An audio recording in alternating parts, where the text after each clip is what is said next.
Hello friends, welcome to அம்சாவஸ்ட் channel. நம்ம இன்றைக்கி இந்த வீடியோவில் என்ன பார்க்க போகிறோன்னா, எப்படி சிம்பிளான சிக்கன் பிரியாணி பண்ணுறது தான் பார்க்க போகிறோம். அதுக்கு தேவையான பொருட்கள் பார்த்துடலாம். Oil 2 tablespoon, ghee 1 tablespoon, இது உங்களுக்கு ஆப்ஷனல் தான். அப்புறம் ஸ்பைசஸ் 2, எல்லாம் இங்கே இருக்க பிக்சர்ஸில் எல்லாருமே. ஆனியன் 3, பச்சை மிளகாய் நீளமானது 2 எடுத்துக்கோங்க. மின்ட் லீவ்ஸ் தேவையான அளவு, தக்காளி 3 எடுத்துக்கோங்க, நல்லா பெரிய தக்காளி எடுத்துக்கோங்க. அப்புறம் இஞ்சி பூண்டு விழுது 2 5 எடுத்துக்கோங்க, அதை அரைச்சி வச்சுக்கோங்க. உப்பு கல்லுப்பு எடுத்துக்கோங்க தேவையான அளவு. சிக்கன் 1/2 kg எடுத்துக்கோங்க. அப்புறம் கரம் மசாலா தேவையான அளவு எடுத்துக்கோங்க. மிளகாத்தூள் 2 டேபிள் ஸ்பூன் எடுத்துக்கோங்க. இப்போ அரை கப் பாஸ்மதி ரைஸை நான் தண்ணியில் ஊற வச்சுருக்கேன். ஒரு 1 hour ஊறினா போதும். இப்போ இது நல்லா ஊறட்டும். இப்போ நம்ம அடுப்பில் வச்சுட்டு நம்ம பிரியாணி செய்ய ஆரம்பிச்சிடலாம். ஃபஸ்ட் அடுப்பு ஆன் பண்ணிவிட்டு இதில் 2 டேபிள் ஸ்பூன் ஆயில் ஊற்றிக்கோங்க. இதோடு நம்ம என்ன சேர்க்க போகிறோம்னா, இதோட 1 டேபிள் ஸ்பூன் கீ சேர்க்க போகிறோம். அதையும் இப்போ சேர்த்துடலாம்.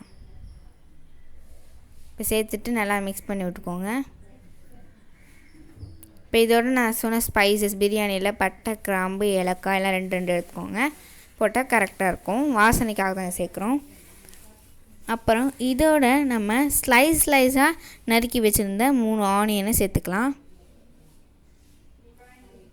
இப்போ இது போட்டுட்டு நல்லா ரோஸ்ட் பண்ணி விட்டுக்கோங்க. இப்போ இதோட நம்ம 2 நீல பச்சை மிளகாய் சேர்த்தாச்சு.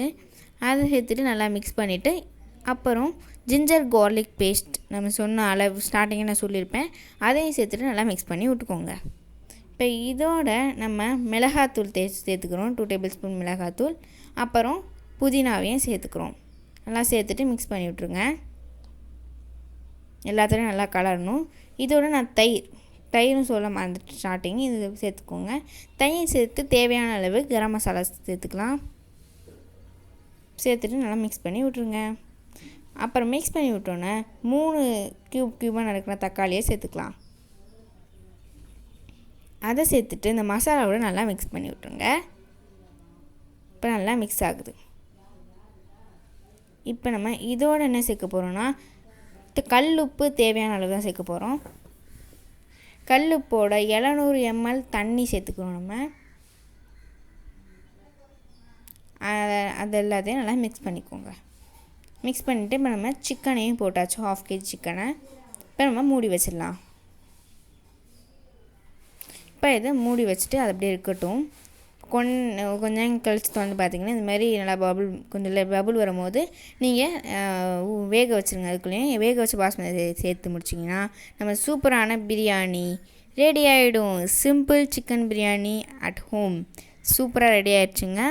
இதுக்கு நீங்கள் என்ன வேணாலும் சைட் டிஷ் வச்சுக்கலாம். தேங்க்யூ. வீடியோ உங்களுக்கு பிடிச்சிருந்துச்சுன்னா லைக் பண்ணுங்கள், ஷேர் பண்ணுங்கள், சப்ஸ்கிரைப் பண்ணுங்கள். தேங்க்யூ.